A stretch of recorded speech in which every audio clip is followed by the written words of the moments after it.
Hi പ്രിയമുള്ള സുഹൃത്തുക്കളെ, കാശ്മീരിലെ ഒമർ അബ്ദുള്ളയുടെ വാക്കുകൾ തന്നെയാണ് ഇന്ന് സമൂഹ മാധ്യമങ്ങളിൽ വൈറലായിരിക്കുന്നത്.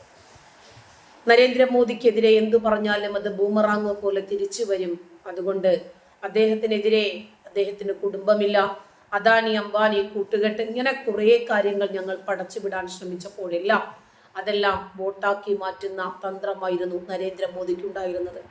അതുകൊണ്ട് ഇനി അദ്ദേഹത്തിനെതിരെ പ്രവർത്തിച്ചിട്ട് കാര്യമില്ലെന്നും ആ തെറ്റ് തിരുത്താനാണ് തങ്ങൾ ആഗ്രഹിക്കുന്നതെന്നും കാശ്മീരിന്റെ മുൻ മുഖ്യമന്ത്രിയായ ഒമർ അബ്ദുള്ളയുടെ വാക്കുകളാണ് ഇന്ന് സമൂഹ മാധ്യമങ്ങൾ ഏറെ ചർച്ച ചെയ്യുന്നത്.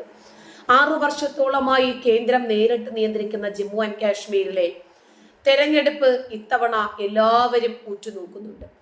ലോക്സഭയ്ക്കൊപ്പം ഇല്ല എന്ന് വ്യക്തമായെങ്കിലും കോടതി ഉത്തരവുള്ളതുകൊണ്ട് സെപ്റ്റംബർ 30-ാം തീയതിക്ക് മുമ്പ് നിയമസഭാ തെരഞ്ഞെടുപ്പ് നടത്തണമെന്നതിനാൽ